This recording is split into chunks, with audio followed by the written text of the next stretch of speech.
আসসালামু আলাইকুম। আশা করছি আপনারা সকলেই ভালো আছেন। আজকে আলোচনা করব এই মুহূর্তে দেশে অস্থিতিশীল পরিবেশ সৃষ্টি করে আবার কি লুকানোর চেষ্টা করছে এই অবৈধ ফ্যাসিস্ট ইউনূস সরকার, সে ব্যাপারে আপনাদের সাথে আজকে আলোচনা করব। শুরুতেই যে ব্যাপারে কথা বলবো, ইউনূস কি সুইজারল্যান্ড সফর শেষে দেশে ফিরেছে? যদি ফিরে থাকে, সে যখন সুইজারল্যান্ড গেল রাত 1টার ফ্লাইটে, তখন সেই ফুটেজ ঠিকই চলে আসলো মিডিয়ার কাছে। সম্মেলনে বাংলাদেশ বিষয়ক পৃথক সংলাপ। সম্মেলনে যোগদানের পাশাপাশি সাইডলাইনে জার্মানির চ্যান্সেলর ওলাফ শোলস, ফিনল্যান্ডের প্রেসিডেন্ট আলেকজান্ডার স্টাব, বেলজিয়ামের রাজা ফিলিপ ও থাইল্যান্ডের প্রধানমন্ত্রী পেতং তার্ন সিনাওয়াত্রা এই 4 রাষ্ট্র ও সরকার প্রধানদের সঙ্গে দ্বিপক্ষীয় বৈঠক করবেন প্রধান উপদেষ্টা। আর বিকাল 5টা 7 মিনিটে সে দেশে আসলো, সেই ফুটেজ কোনো মিডিয়াতে দেখাইতে পারলো না কেন? সুইজারল্যান্ডে বিশ্ব অর্থনৈতিক সম্মেলনে যোগদান শেষে দেশে ফিরেছেন প্রধান উপদেষ্টা ডক্টর মোহাম্মদ ইউনূস। বিকেল 5টা 7 মিনিটে সরকার প্রধান ও তার সফর সঙ্গীদের বহনকারী এমিরেটস এয়ারলাইন্সের ফ্লাইটটি ঢাকায় অবতরণ করে।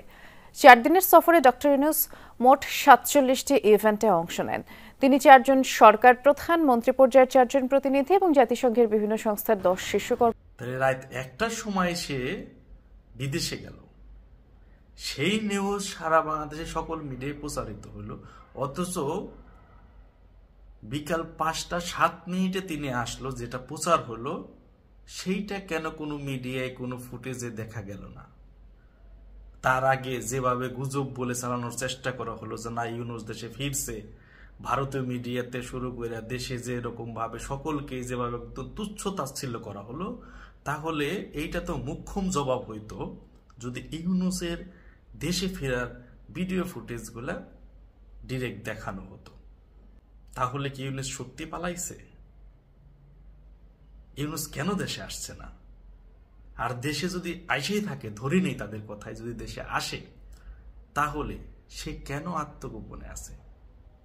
আসল খবরটা হলাম ইউনূস দেশে আসে নাই।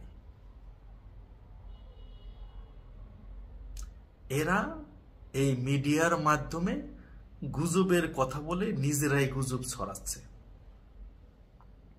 আরেকটা গুরুত্বপূর্ণ বিষয় চিন্তা করে দেখুন, আমেরিকা বলে দিয়েছে যে বাংলাদেশে কোনো সাহায্য আর তারা করবে না, যেটা জলবায়ুতে করত, অবকাঠামো উন্নয়নে করত, আমাদের রোহিঙ্গা ইস্যুতে করত। সেই ব্যাপারে তারা পরিষ্কারভাবে বাংলাদেশকে ইন্ডিকেট করে চিঠি দিয়ে জানিয়ে দিয়েছে। আপনি দেখতে পাচ্ছেন চিঠিটা, যে বাংলাদেশকে তারা আর কোনো সহায়তা করবে না। সেইখানে আমাদের এই অবৈধ ফ্যাসিস্ট ইউনূস সরকারের পররাষ্ট্র উপদেষ্টা তিনি বলছে তিনি নাকি জানেন না। শুনুন। ধরনের ফান্ডিং আপাতত গত 60 দিন না কতদিন 90 দিনের জন্য তারা বন্ধ আছে। এটা মোটামুটি কিন্তু প্রত্যাশিত ছিল। উনি কিন্তু নির্বাচনের আগে থেকে বলছিলেন যে উনি এগুলি বিবেচনা করবেন, নতুন করে দেখবেন। তো তারা বিবেচনার জন্য সময়টা নিয়েছে, এভাবেই তো বলছে যে করছে না, তারপরে দেখবে যে কোনখানে দিতে হয়। যুক্তরাষ্ট্রের নতুন প্রেসিডেন্ট এসেছেন এবং তিনি তার যে নীতিমালা সেগুলি যে আগে থেকে ভিন্ন, এটা তো সর্বজন বিদিত। কাজে আমাদেরকে দেখতে হবে যে আসলে আলটিমেটলি কি দাঁড়ায়। এবং শুনলেন, তিনি নাকি জানেন না, যে কারণেই ট্রাম্প তার অফিসিয়াল যে টুইটার অ্যাকাউন্ট আছে সেইখান থেকে ডিরেক্ট হুমকিমূলক এক টুইট করে দিয়েছে যে কাউন্টডাউন শুরু করো, যে অ্যাকশন শুরু হয়েছে। ফেব্রুয়ারিতেই তো টেস্ট ম্যাচ শুরু, মার্চে কিন্তু শুধু 4 ছক্কা হবে। আওয়ামী লীগ সরকার যে বাংলাদেশে আবার প্রতিষ্ঠিত হবে, এই নিয়ে কোনো সন্দেহ নাই। শাহবাগে মাদ্রাসা শিক্ষকদের যে নিউজগুলা অনলাইনে যতটুকু আসলো, রাত্রি বেলায় এই ঢাকা কলেজের সাথে ঢাকা বিশ্ববিদ্যালয়ে এবং ইডেনের ছাত্রী সকল কিছু মিলে 7 কলেজের ছাত্রছাত্রীদের সাথে কিরকম একটা সারা রাত একটা উত্তেজনাকর পরিবেশ সৃষ্টি করে আজকে ঢাকার ভিসি, ঢাকা বিশ্ববিদ্যালয়ের ভিসি আজকে বলে দিল যে 7 কলেজ আমাদের সাথে এই বছর থেকেই থাকবে না। তাহলে বুঝতে পারছেন তো, আসলে এরা এই সকল কিছুর আড়ালে রাখতে চাচ্ছে যে ইউনূস যে দেশে আসে নাই, মিথ্যা টাইল দেওয়া হয়েছে, সে যদি আসতোই তাহলে সে অবশ্যই মিডিয়ার সামনে কি কি অর্জন করে আসলো সে সেই কথাগুলো সে নিজে বলতো, বা তার ওই এয়ারপোর্টের ফুটেজ অবশ্যই আপনাদের সামনে আসতো। এরকম ভাবে নির্লজ্জ, বেহায়া, মেরুদণ্ডহীন এই ধ্বজাভাঙ্গা মিডিয়াগুলো মিথ্যা প্রচার করে যাচ্ছে বাংলাদেশের মানুষের সামনে। সকল মিথ্যা বিষয়গুলাকে এমনভাবে উপস্থাপন করছে, এখন বাংলাদেশের মানুষ দ্বিধাদ্বন্দ্বে পড়ে গেছে কোনটা সত্য আর কোনটা মিথ্যা। সার্জিস যে আত্মগোপনে গেছে সেইটা নিয়ে বললো সকল কিছু গুজব। আচ্ছা, সার্জিসকে এই কয়দিন আপনারা ওপেন কোথাও দেখেছেন? সার্জিস কি কোনো মিডিয়ার সাথে কথা বলেছে? সে কি তার ফেসবুকে ওইরকম ভাবে কোনো অ্যাক্টিভিটি দেখাইছে?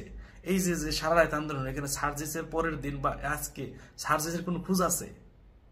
অথচ সেইটাকে আপনারা বলছেন যে এইটা গুজব। তাহলে সার্জিস কোথায়? ইউনুস দেশে আছে থাকে, ইউনুস কোথায়? আসলে এই আন্দোলনের মূলে হলাম এই ইউনুস যে দেশে আসে নাই, সার্জিস যে আত্মগোপনে চলে গেছে, এই সকল কিছু আড়াল করতে চাচ্ছে একটাই কারণে, সেটা হলাম তারা জানে ফেব্রুয়ারিতে আওয়ামী লীগ টেস্ট ম্যাচ খেলবে আর মার্চে শুধু 4 ছক্কা হবে, এবং মার্চেই এই 71-এর পরাজিত শক্তিরা চিরতরে বাংলার মাটি থেকে নির্মূল হয়ে যাবে ইনশাআল্লাহ। আজ এ পর্যন্তই। সকলেই ভালো থাকবেন, সুস্থ থাকবেন। জয় বাংলা, জয় বঙ্গবন্ধু।